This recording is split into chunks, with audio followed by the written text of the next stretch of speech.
so much for joining us for this special edition of Break the Silence, Break the Behavior. I'm Fibroid Ambassador and Conqueror Erica L. Taylor. The Fibroid Fighters Foundation is a public welfare organization created to advance the cause of women's health and the safe and effective treatment of uterine fibroids. The foundation works to inform, advocate for research, and educate the public about uterine fibroid health. April is National Fertility Awareness Month, and April 11th through 17th is Black Maternal Health Week. So to honor our women soldiers in the fight against fibroids and reproductive health disparities, we want to introduce the Break the Silence, Break the Behavior audience to actor, egg warrior, and fertility advocate, Kellee Stewart. Welcome, Kellee. Thank you. Thank you for having me. Yes. So you've likely seen Kellee in shows like All American, The Rookie Feds, Paper Girls, Chicago Med, just to name a few, because her resume goes on and on and on. But this beauty is also the creator and host of Warrior Wednesdays, an interactive Instagram live show featuring the truthful and empowering stories of infertility told from a Black experience. She's an award-winning fertility advocate and dedicates her time to educating women and the community about egg freezing, fertility options, fibroids, IVF, ... Kellee was also featured in the recent documentary Eggs Over Easy on the OWN Network, a film that was directed by my friend, colleague, and sorority sister Shaquita Lockley about Black women's struggles with infertility. Welcome again, Kellee. It's an honor to introduce you to our audience. I mean, hearing all of that, I forgot this journey that I've been on being an advocate. So thank you for so beautifully laying that out and reminding me who I am, who we both are in this community. So thank you. Thank you for that beautiful welcome. Yes, absolutely. Absolutely. Sometimes we have to be reminded how amazing we are and all the struggle that we go through to get to where we are, So let's always celebrate one another. I agree. I agree. Yes, yes.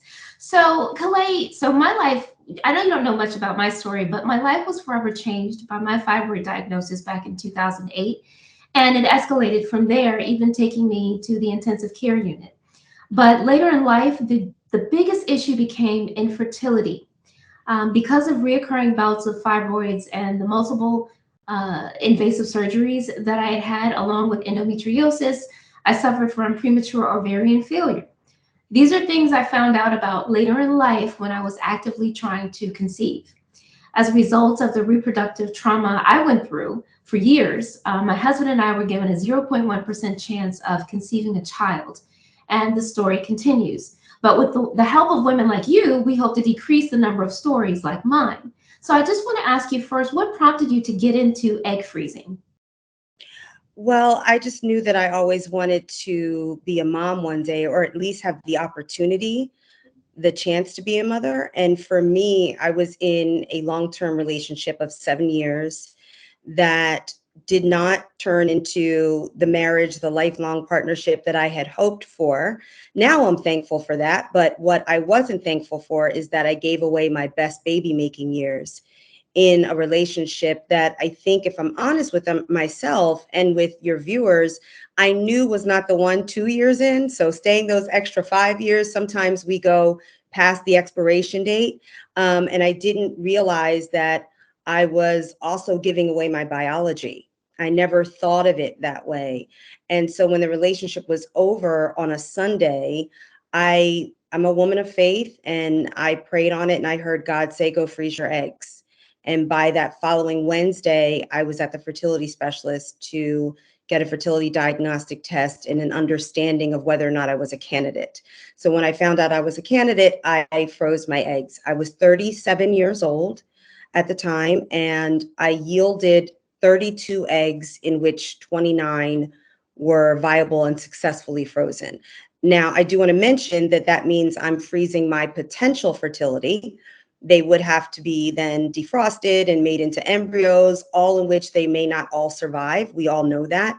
But at least I have this insurance policy of extra chances, 29 extra possibilities along the way when I am ready to try to conceive or to use a gestational carrier. Wow. So, girlfriend, you have said quite a bit here. I too am part of that 7-year club that we don't want anyone to join. So I completely understand that whole, wasting the baby making years on the wrong situation. I think Honey, if they ain't it, get out of it. I'm gonna tell you right now. You can't get those years back. You cannot get them back. that's right. That's right. And it's dangerous. What I learned, and I'm sure that you've heard this too, is it's dangerous to think I have plenty of time, right? Very much so, because the reality is, and I'll be honest about it, it wasn't until I went to the fertility specialist at age 37 that I actually looked into reproductive health. We are taught sex education in school, but we're not taught reproductive health. So we don't know about the underlying conditions that affect our fertility. In particular, Black women suffer 3 times more than their white counterparts in other races with fibroids and endometriosis and different ailments that impede on your fertility. But I also didn't know about blocked fallopian tubes. I also, didn't know about male factor infertility. So there's all of these things that we don't learn until we're on the path to trying to have a baby, to trying to conceive, and then it doesn't work. And then we run to the fertility specialist in panic. We don't know our AMH. We don't know our FSH levels. We don't know how all of these things work together.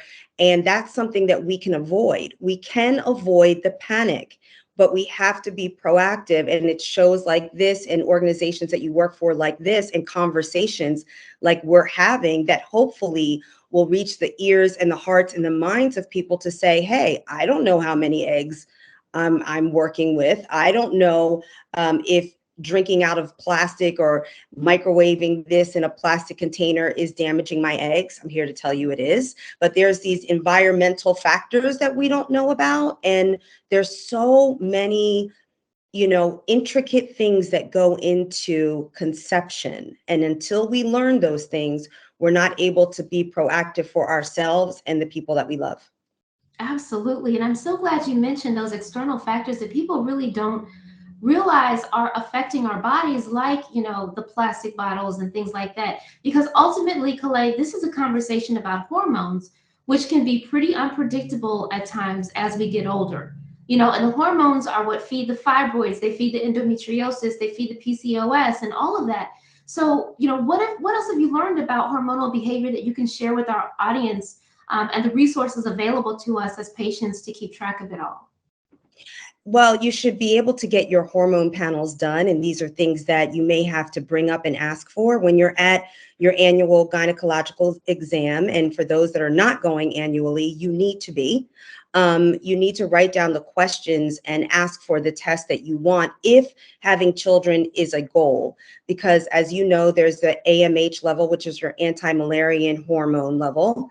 And that is going to give an indication. It will not give an exact number, but it's based on an average of about how many eggs you have left. Women are born with as many eggs as we're ever going to have. We do not make more. And in fact, when we're born, they are 4 months older than us, because when we're in utero, in our mother's womb, our eggs are formed at 4 months. So when we come out, our eggs are actually older. Wow. And that's why we're losing them, as well as follicular atresia, these different examples of how we ovulate and things like that. But let me go back to the AMH. That number will give an indication of your ovarian reserve, meaning how many eggs you may have left, not your egg quality, however.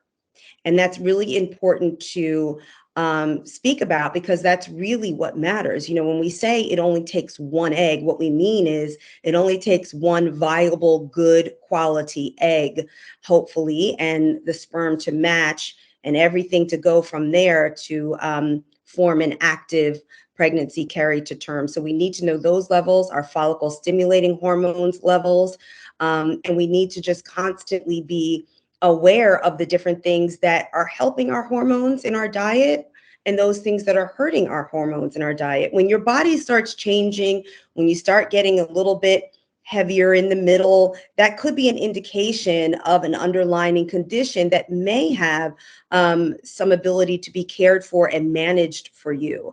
But we're and also let's talk about the hormones with our period, right? Because most of the time when people are skipping their periods, or, I'm just not regular, or my periods are heavy, they're not looking into that. They've normalized that to think that this is just how it is.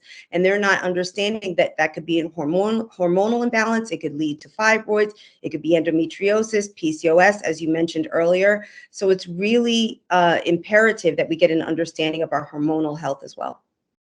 Absolutely, absolutely. It's all encompassing. I mean, for me, my medical history, I've had all of it. I mean, it's not a badge of honor by any means, but fibroids, endometriosis, cysts, infertility, polyps, miscarriage. I have all that, and it's crazy to think that. Well, I shouldn't say it isn't really crazy to think that that stuff can be really interrelated. Because it's driven by hormonal imbalance. And, then we get like all these different things coming up. And when we get our transvaginal ultrasound, now we're seeing multiple things popping up on the ultrasound. So it's really important to stay informed and to know these things, because not many people are out there talking about FSH and AMH. As I mentioned earlier, the doctor gave me and my husband 0.1% chance of conceiving. That was my AMH level, and that was years ago. So it's like, for me to learn those odds and those numbers was really remarkable. But things changed for me when I decided to change my diet. And so that was a whole different conversation in itself. So you have to also think about what you're putting into your body and how it's affecting your hormone levels as well, because it can affect our fibroid symptoms. If we have fibroids, it can affect our endometriosis symptoms and our fertility. So I'm definitely an advocate for that type of information to be widespread.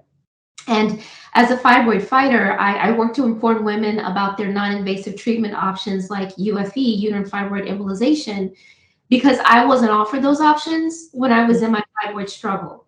And the crisis out there is that there's misinformation about UFE and pregnancy.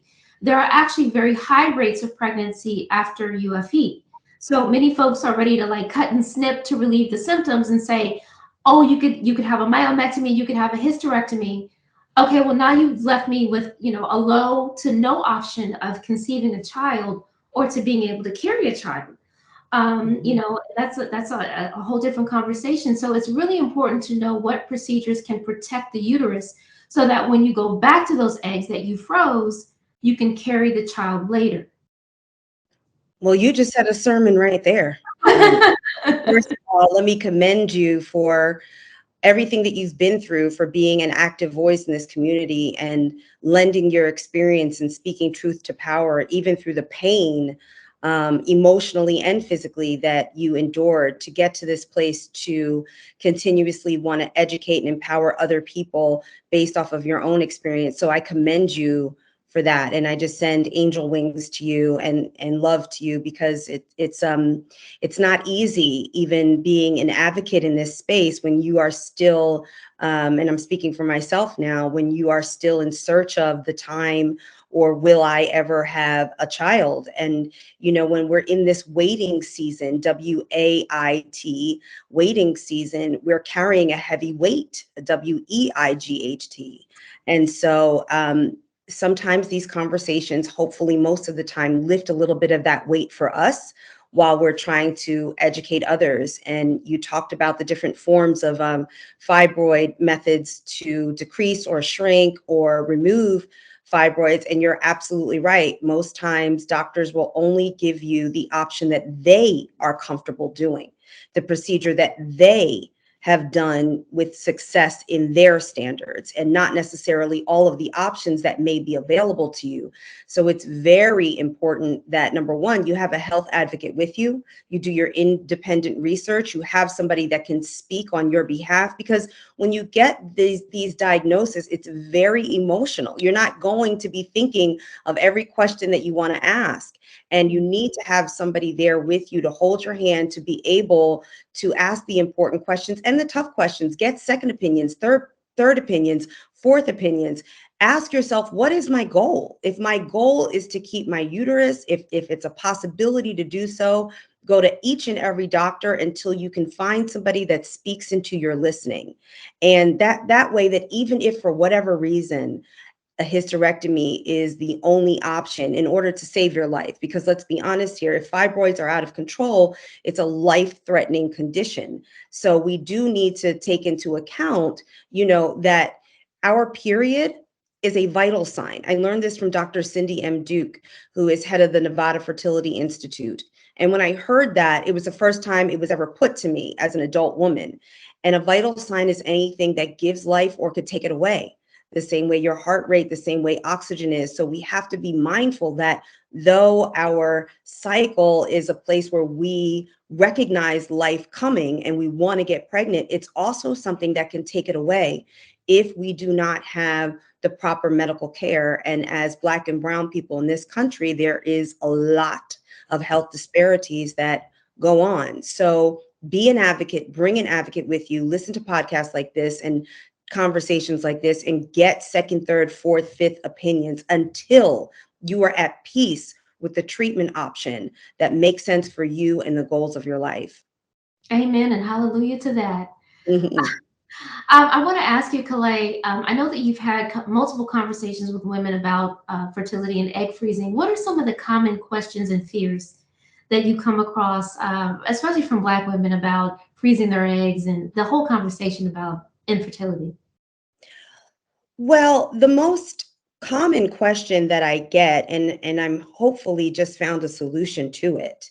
But the most common question that I get is, how do you afford to do it? Because it's not covered by insurance. And I want to make that point. It's not that egg freezing is expensive. We hear that in a lot of conversations. It's so expensive. Actually, a knee replacement is more expensive. It's not that it's expensive. It's that it's not covered by insurance. So let's be clear of what the real issue is, not the cost. It's the fact that it's not covered by insurance. And so when people ask me, how do I afford to do this? I always ask them, how many baby showers do you go to a year, 2 years in your lifetime? How much money do you spend celebrating other people's pregnancies and choices? Put that towards yourself and throw yourself an egg shower. I said that in the documentary with Own Eggs Over Easy. Throw yourself an egg shower, register at PayPal, at Venmo, at Zelly, whatever it might be. Give yourself the power of knowing that your journey, though it's delayed, is not denied, and that you deserve the same encouragement and support, emotional and financial, that you give other people. And recently I partnered with, now this is an exclusive. I don't even know if I'm allowed to say this. I don't know when this episode is going to air. I don't know when this is going to air, but I've thrown egg showers in different cities as a part of my advocacy, partnering with fertility clinics to give away free egg freezing cycles. I did one here in Los Angeles where 2 Black women were the winners of 2 free egg freezing cycles plus 1 year of storage with Laurel Fertility Care here in California. So I'm very proud of that. Dr. Colin Smichael, who's a Black male doctor. And I continuously push people to do this. But one of the things that I just did was partnered with Evite. So as we all know, Evite is the leading online invitation source. And I spoke with them about the egg shower, about IVF showers, and they very courageously and enthusiastically agreed to create a new category called Parenthood Journey. Parenthood Journey will launch April 23rd. It is in partnership with me, with Kellee Stewart. I designed my own egg shower invitation, as well as IVF showers, adoption showers, rainbow baby showers for those of us that may conceive again after loss. I know it makes me want to cry, even you put your hand and I probably will cry. It's a really big deal to be seen this way. And it was very, very important for me that I was able to get the leading online invitation source to see people in the infertility community. Because the reality is that some of us may never get to a baby shower. And therefore, our whole journey is not supported and celebrated and seen or valued the same way. And it's not about the destination. It is about the journey. So throw yourself showers and support yourself along the way and celebrate those brave steps. So that's the main thing that women ask me about egg freezing. And then they ask me about the process. It's 10 to 14 days. It's hormone shots in your abdomen. It's going back and forth for blood tests. It's something you need to dedicate that time to. And you need to be realistic about what your goals are, what your body's going to do. Sometimes you might need more than one round in order to yield enough eggs that will hopefully result in at least one active pregnancy. They say the average is around 15 eggs or so is hopeful that maybe one could result in a pregnancy. But I will say this, it's not a procedure that I have ever regretted. So that's my personal experience of it. I do not tell women, Black women or brown or other, to freeze their eggs. I do not do that because it is a financial, personal, and often spiritual decision. And I respect that. But what I do as an egg advocate is I express what my journey was. I give solutions where I can, like creating the egg shower. And I let them know my truth, which is I am so glad that I have 29 frozen cells up in there in El Segundo, waiting for me to get them out when I am good and ready to. The next time I'm in El Segundo, I'm going to wave. I don't know where I'm going to wave, but I'm going to wave and say, hey, Kellee's babies. Wave to them. I know. My frozen babies, honey. And they are, people always ask me, since we're on this, when are you going to defrost your eggs? When are you going to use them? Are you going to use a sperm donor? And it's really interesting when people say that, because number one, 99.9% of the people that ask me that are women. Men never ask me that. And it's a very triggering question, because out of that 99.9, I'd say 98% are mothers. So they will never experience the consequences of the answer to that question. Yes. And so we have to be mindful not to trigger each other by saying at a wedding, so when's the baby coming? You don't know what somebody's journey is. When are you going to defrost your eggs? You don't know my life. I preserve my fertility for my purposes, to give myself time and to take some pressure off. So I'm not going to let anybody else put it on me. That is my truth. It is my decision, and it's my personal life that somebody is asking about. So we also have to be mindful of the emotional. That's why I was speaking to you earlier and commending you for being in this space to take the weight off it during the waiting season, because there is an emotional toll. It is traumatic to go through these experiences over and over and over again. And so we need to be able to look at each other, and hopefully the parenthood journey, category on Evite will help this, to gather together and say, I support you. That does far more than asking, have you ever considered? Honey, we've considered everything. When we're on an infertility journey, trust and believe, you don't have to ask that question to somebody. They've considered every single one of their options. But what you can do is throw them a shower or hold their hand or say, I'm praying for you. I'm encouraging you. Let me know if you want a friend to go with you to the doctor your next visit. That's what you can do. That is so true. And congratulations on the Evite. That is a huge, tremendous accomplishment. I mean, in my mind, I have a tendency, unfortunately, to think too big sometimes. So I'm like, okay, Evite, and then Hallmark, and who else? American Greetings. Who else can we get on the bandwagon with this? Because that is an accomplishment for real. Congratulations. Thank you. We hope that they copy. That's one of the things that we talked about at Evite. Karen Graham and Olivia Pollack, the chief marketing officer there, and you will see it launch on social media on April 23rd, which is the beginning of National Infertility Awareness Week. And one of the things that these women said is like, this is going to get copied, right? And that's exactly what we want, because we want to normalize it. We want to change the way people are viewed, because we all create families in different ways. We have to be realistic. Millions of people experience infertility. Millions. You are not in the minority when you are having problems conceiving or carrying to term. It's just the truth of it. We are all band in this together, and yet our journeys are not normalized they're not celebrated, and they're not supported the same way. If we didn't have conversations like this online, nobody would be talking about it. So hopefully Evite in the parenthood journey category will become a normal thing. And hopefully, like you mentioned, Hallmark and the rest of them will follow behind. Absolutely. That's our hope and our prayer, right?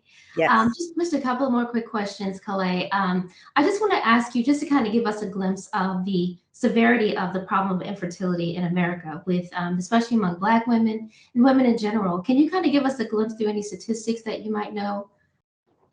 Well, that question would probably be better answered from a fertility specialist, because they have to report their success rates to the CDC. In fact, it is the only medical practice that has to report success rates to the CDC. So we could Google statistics about how many Black women are freezing their eggs, but it's not going to give us an accurate number about that. I mean, we can, in more general terms, since the pandemic of 2020, egg freezing went up about 40%. Mm, Amongst all people with ovaries. So I think because our life was in the balance and we didn't know what was going on, and people had a time to sit down and reflect on what they wanted for their future, they figured out a way that this was something that they wanted to do. So in that, you know, as an egg freezer, I say thumbs up.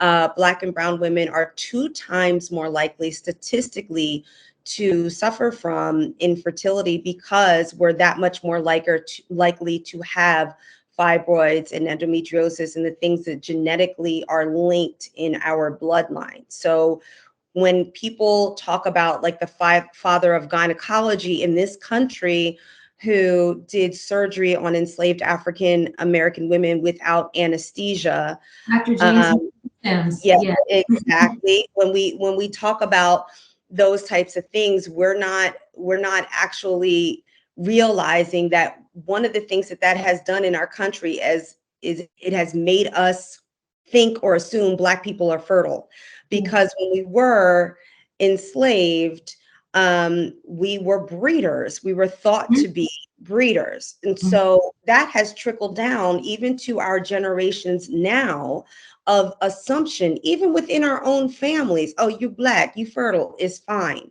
You Mhm. cannot speak like that.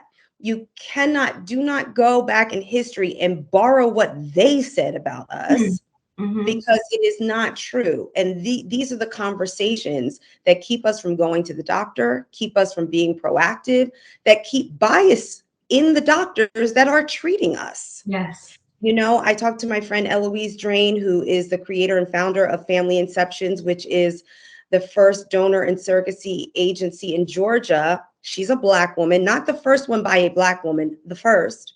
And Mhm. she's a surrogate and an egg donor herself, along with being a wife and a mother. And when she first tried to donate her eggs, she was turned away. We don't Wow. need Black women's eggs. That's okay. We're good. We're straight. Y'all are fertile. Y'all don't come here. Wow. And she was turned away several times and angered by that, which is why she created this her agency. So think about the fact that uh, even Black women that are in need, and even those that want to help other families, are being turned away because of the bias, the internal bias that's in our medical community, that dates all the way back to what we just said. Wow. Oh my It's gosh, we don't think about things like that, you know, and that's so same incredibly way with male sperm donors that are Black. So wow. these fertility clinics and these donor clinics will go to Ivy League colleges where they look for white males that will donate sperm, and they don't bring that to HBCU campuses, or to other organizations where Black and brown men may be interested in doing this. They Wow. don't seek it out for us. Mhm. And these are the issues that continue to plague us, and why I continue to advocate and speak, the truth of it. And legislation needs to be changed, and we need to be very clear and have conversations Mhm. within our own community about what our needs are. So it's not that there's nobody Black that wants to donate their eggs. It's that there are agencies that refuse to do so. And Wow. that's the truth. Yeah. Wow. I it's a recurring theme in or one of the chapters in my documentary that's in production called Red Alert: The Fight Against Fibroids, where we try to talk about that communication gap that exists between Black female patients and doctors that was established way back when Dr. Sims was doing his experiments. Hmm. So it's you've opened my mind, when it comes to that disparity that exists in other areas of reproductive health, like egg donation, and is existing now, which is just, it's sad to think about. So, when you have this fire inside of you, like I know you have, like I know I have, and others we know have, you want to do something about it. So, we can probably make a very long laundry list of things that we'd like to see happen in Washington when it comes to reproductive health. We want that Stephanie Tubbs Jones uterine fibroid research and education bill to pass. We don't want it to die on the congressional floor. And after this conversation, and actually before, but really in our conversation, the fight for healthcare, the fight for our insurance companies to cover, for our states to cover fertility treatments, is even bigger now than ever. We've got a conversation surrounding, Roe versus Wade. Everybody wants to talk about that, but no one's talking about these types of issues that exist that need to be addressed. Hmm. I And think, how it's going to affect people that are infertile and trying to build their families. This attack on the female reproductive system is huge. I mean, even being in this community, I think the small mustard seed grain of hope that I had that Roe would not be overturned, my heart broke. I remember the day that all of my fellow fertility sister advocates were on the group text when it happened, that we couldn't believe, with all of the work that we've been doing together and separately, and prayers, and going to Washington and creating grants and creating bills and writing grants and writing bills. That stuff takes years to do. yeah, That we had reached this point where they were overturning something, and that protected our rights as people, our human rights. And so it will trickle down to the IVF world and to the world of assisted reproduction. So we have to fight in the voting booth. We have to continue to create legislation, and we cannot let up ever, ever. that's right. That's right. So I want to ask you, kind of in conclusion, um, I heard that when Kellee Stewart talks, the Empire State Building listens. What did you do with the Empire State Building, girl? Oh my God, that is so funny.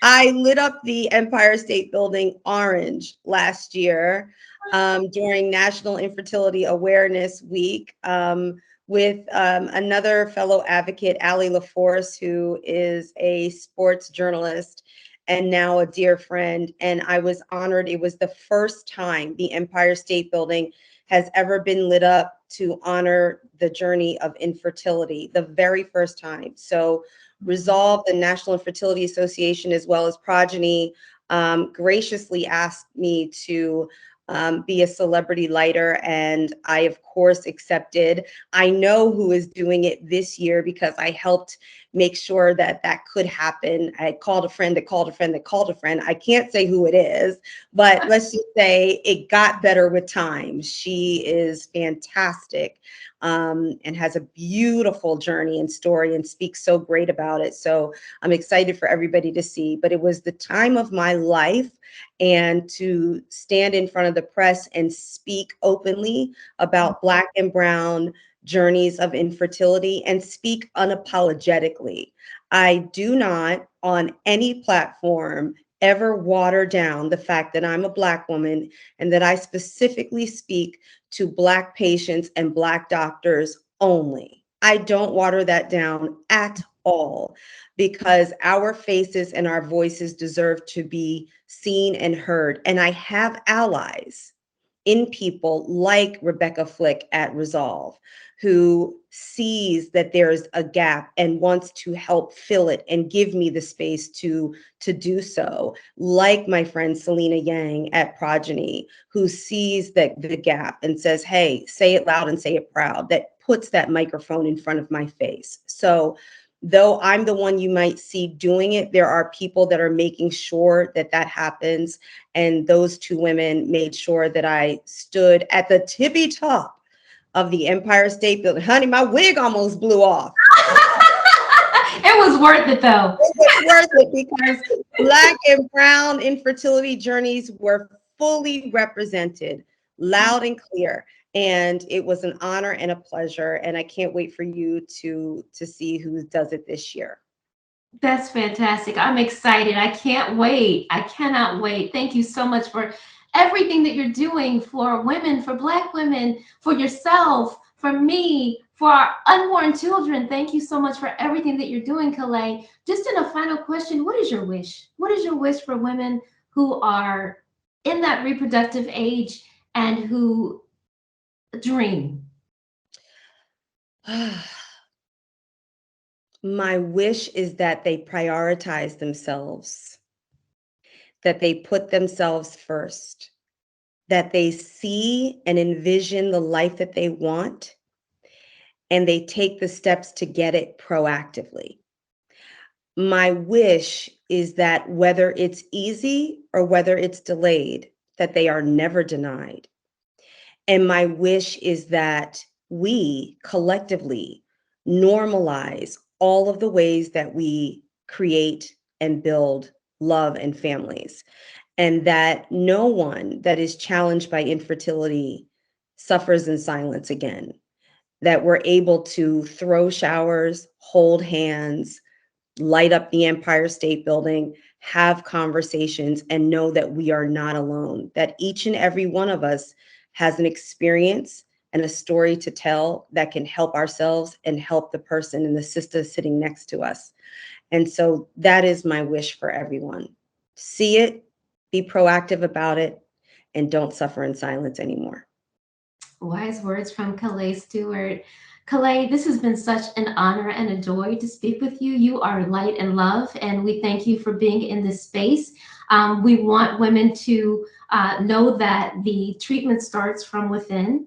The true treatment starts from within. And if there's a woman out there who is experiencing any type of fibroid symptoms, or excessive bleeding, or your period just doesn't seem right every month, or you're doubled over in pain, any of those symptoms, we are here to talk about these things. We're here to give you the information that you need, that you may not be able to find on Google, or you may not be able to find, at the doctor's office unless you ask. So just know that there are people fighting on your behalf, like Kellee, like myself, like Fibroid Fighters. So I want to thank the Fibroid Fighters organization for the platform, and also the USA Fibroid Centers for continuously giving non-invasive treatment to women who otherwise may get invasive treatments that could impact their fertility later. So thank you so much for your time. Thank you so much for your effort. And thank you for you.